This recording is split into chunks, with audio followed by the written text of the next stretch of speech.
করেছে খেপা এক বকরিতে ওর মানে পুরা করে আলো চাল খেলে আলো চাল খেয়ে পেট ফুলা ধুম হয়ে গেছে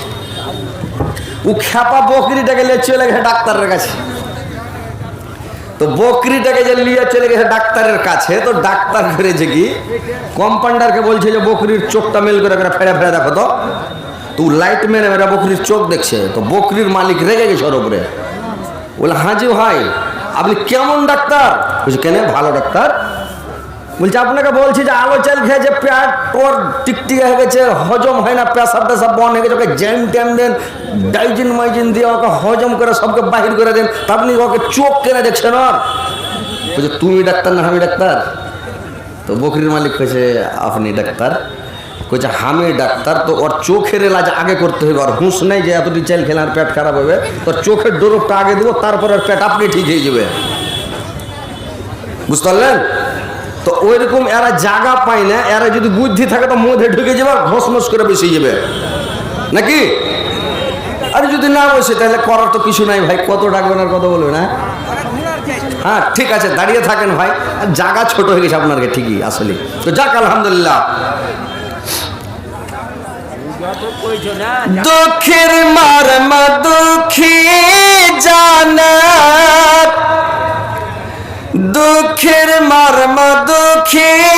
জানাত সুখী জানা দুঃখে লোক সব সুখী হলে দুঃখ ভোলে না দুঃখে লোক সব সুখী হলে দুঃখ ভোলে না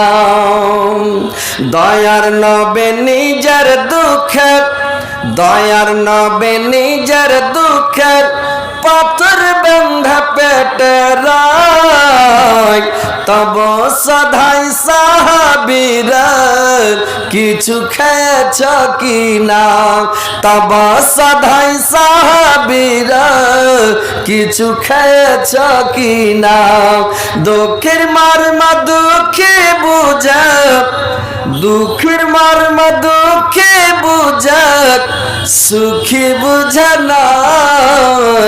দুঃখী লোক সব সুখী হলে দুঃখ ভোলে না এতিমকে যারা দুঃখ দিল আল্লাহ তাহার পর বেজার রোজ হাসর বিচার দিনে নবের সাফায়াত পাবে না দুঃখীর মর্ম দুঃখী বুঝে সুখী বুঝে না দুঃখী লোক সব সুখী হলে দুঃখ ভোলে না যে ছেলে নাই মাতা পিতা যে ছেলে নাই মাতা পিতা দয়ার নবী তাহার পিতা হাদিসে আছে লেখা আগে একবার খুলে দেখো না দুঃখীর মর্ম দুঃখী জানে সুখী জানে না দুঃখী লোক সব সুখী হলে দুঃখ ভোলে না দুঃখে লোক সব সুখী হলে দুঃখ ভোলে না ভাইরে আমার বন্ধুরে আমার ভালো করে শুনলেন আল্লাহর রাসূল বললেন তোমরা দুটো জিনিসের হেফাজত করবে তাহলে তোমরা জাহান্নামে যাবে না তোমরা জান্নাতে যাবে কিন্তু দুটো জিনিসের হেফাজত করো আর সব সময় তোমরা আল্লাহর সামনে দাঁড়াতে ভয় করো যে কোনো কাজ করব যে কোনো অন্যায় করব অত্যাচার করব কোনো কাজ খারাপ কাজ করব কিয়ামতের দিন আল্লাহর সামনে দাঁড়াতে হবে আল্লাহর সামনে হিসাব দিতে হবে জবাবদিহি দিতে হবে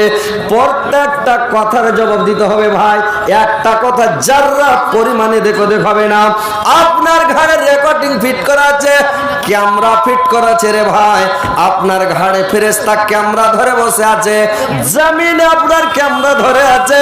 জমিনে আপনার ক্যামেরা নিয়ে আছে কিয়ামতের দিন সব বাস্ট করে দেবে ভাই রে আমার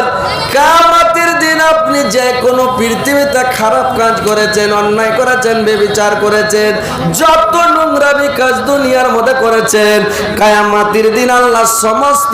পাস্ট করে দেবেন, সমস্ত দেখতে পাবেন। যদি রাত্রির অন্ধকারে গাছের তলায়, বাসের তলায়, ঘরের ভিতরে, পাহাড়ের নিচে, পাহাড়ের তলায়, পাহাড়ের গুহায়, কিংবা পানির নিচে, যে কোনো জায়গাতে আপনি খারাপ কাজ করেন, কুকর্ম করেন, প্রত্যেক জিনিসের ক্যামেরা হবে রে ভাই। আপনার সমস্ত জিনিস ক্যামেরায় দেখানো হবে, ভিডিও ক্যামেরা দেখে আপনাকে সেই দিন আপনি অস্বীকার করতে পারবেন না যে এই গুনাহটা আমি করিনি, এই পাপটা আমি করিনি, অন্যায়টা করিনি। ভাইরা আমার, সব সময় আল্লাহর সামনে দাঁড়াতে ভয় করেন। আপনি কোনোটা খারাপ কাজ আপনার দ্বারাই হবে না। আপনি যদি খারাপ কাজ থেকে বেঁচে থাকেন, আল্লাহ বলে দিয়েছেন ফা ইন্নাল জান্নাতা হিয়াল মাওয়া, আপনি জান্নাত আপনার জন্য জান্নাত রয়েছে। ওয়ালিমান খাফা মাকামা রাব্বিহি জান্নাতান, যে ব্যক্তি আল্লাহর সামনে দাঁড়াতে কিয়ামতের দিন ভয় করবে, তার জন্য রয়েছে দুটি জান্নাত। তো আল্লাহর সামনে দাঁড়াতে ভয় করেন। আল্লাহর সামনে দাঁড়াতে ভয় করলে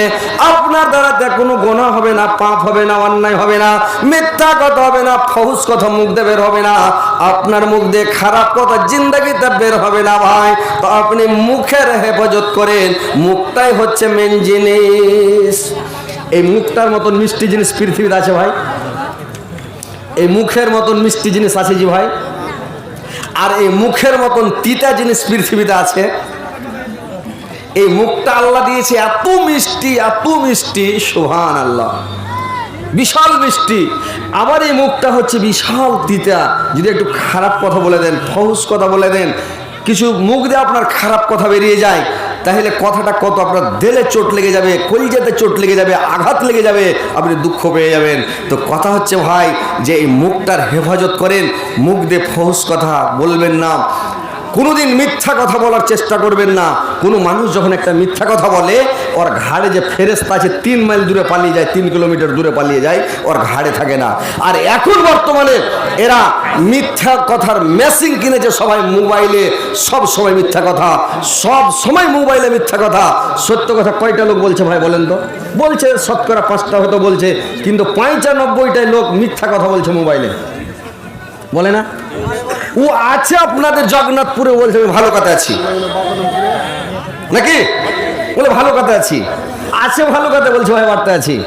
চলে এসছে আপনার বনে, কইছে গ্রামে চলে এসছি, গ্রামে চলে এসছে তো বলছে আমি বনে আছি ভাই,